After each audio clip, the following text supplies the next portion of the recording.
Coucou les amis, bienvenue dans cette nouvelle vidéo dans laquelle nous allons voir un nouvel ensemble des nombres que nous allons appeler par les nombres complexes. Alors, depuis fort longtemps, depuis le CP1 jusqu'aujourd'hui en classe de première, vous avez eu à voir plusieurs ensembles des nombres, donc l'ensemble des entiers naturels, des entiers relatifs, des quotients, des fractions, des décimaux et l'ensemble des nombres réels. Alors aujourd'hui, nous allons découvrir un nouvel ensemble plus grand que celui des nombres réels. Alors ici, nous allons commencer premièrement par les introduire. Alors avant d'aller un peu plus loin, ici, il faut savoir que les nombres complexes sont apparus au XVIe siècle et leur utilité et application ont été innombrables. Ça va? Ont été innombrables.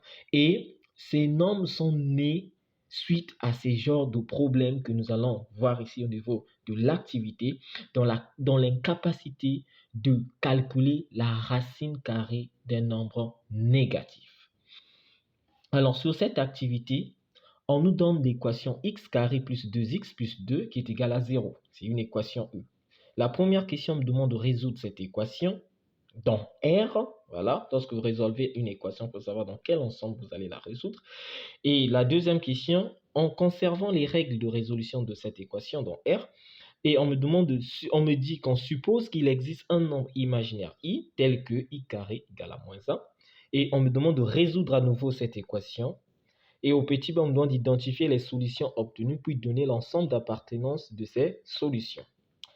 Alors, pour la résolution, qu'est-ce que nous avons? Comme ici, nous avons une équation de second degré. Alors, on se permet, pour la résolution dans R, de calculer le discriminant. Et ici, nous avons le discriminant de b carré moins 4ac avec A, c'est 1, B, c'est 2, C, c'est 2 aussi. Alors, une autre personne pouvait bien utiliser le discriminant réduit, parce que ici, le 2 est un nombre pair. Donc, si c'était le discriminant réduit, tu devais faire delta prime égale à quoi? B' au carré moins AC. Et le B' serait quoi? Donc, B' n'est autre que quoi? B divisé par 2. Et là, la suite aussi, les choses changent. Et après calcul de notre fameux discriminant, on se retrouve avec un discriminant qui est négatif. Et lorsque le discriminant est négatif, nous savons très bien que dans R, l'équation n'admet pas de solution réelle. Du coup, l'ensemble, c'est l'ensemble vide. Ça, c'est pour notre première question. Alors, pour la seconde question ici, on suppose qu'il existe un nombre imaginaire noté i tel que le i carré est égal à moins 1.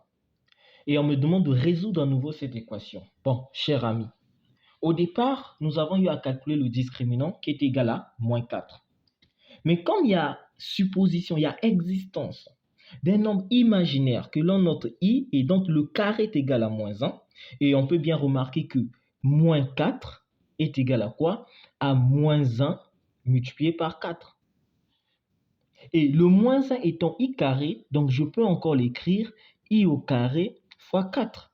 Et comme le 4 égale à 2 au carré, ce qui me permet donc d'écrire 2i le tout au carré. Et là, ça me permet de faire disparaître le moins qui m'empêchait de calculer la racine carrée de ce nombre, qui était négatif. Donc là, on peut admettre que l'équation admet deux solutions distinctes.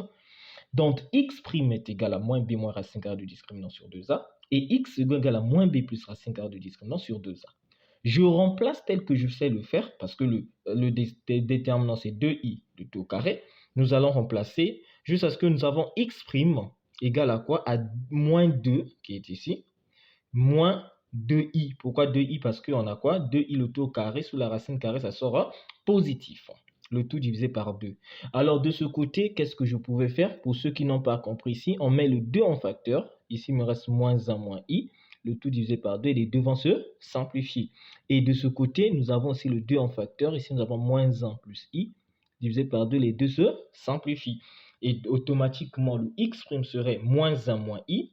Et le x second serait moins 1 plus i. Donc, l'ensemble de solutions ici, c'est quoi? C'est moins 1 moins i et moins 1 plus i.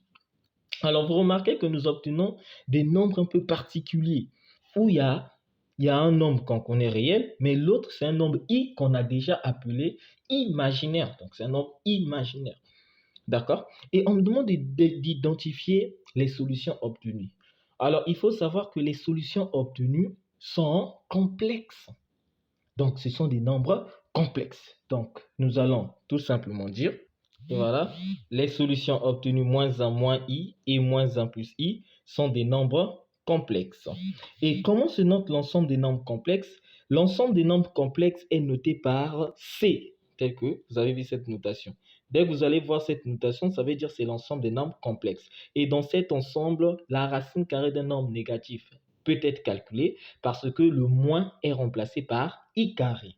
Et ce qu'il faut retenir, c'est que les entiers naturels sont dans l'ensemble des entiers relatifs, les entiers relatifs sont dans l'ensemble des décimaux, les décimaux sont dans l'ensemble des rationnels, les rationnels sont dans l'ensemble des réels, et les réels, à son tour, qui étaient auparavant le plus grand ensemble, se retrouvent dans l'ensemble des nombres complexes.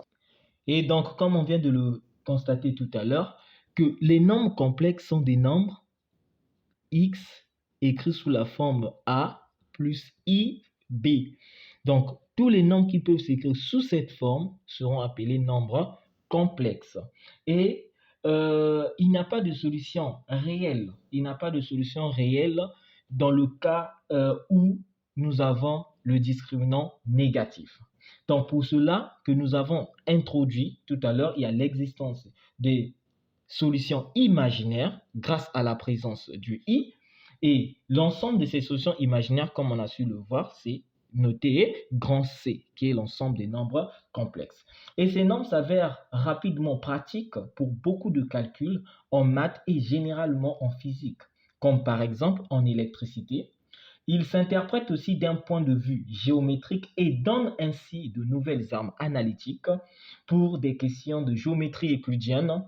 Vous en verrez un premier aperçu ici. Voilà, un premier aperçu ici. Et ensuite, le monde des fonctions de la variable complexe s'est avéré extrêmement riche avec de multiples applications pour le calcul d'intégrales ou la théorie des nombres.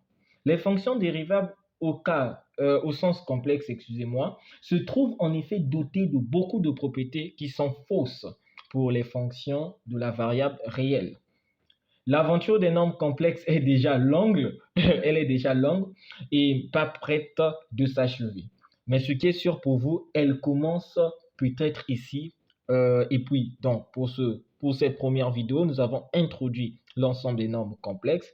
Et la prochaine vidéo, nous allons parler de la forme algébrique des nombres complexes. Donc, vous allez regarder en haut à gauche de votre écran. La vidéo s'affiche, c'est la vidéo de la forme algébrique des nombres complexes. Je vous dis à bientôt.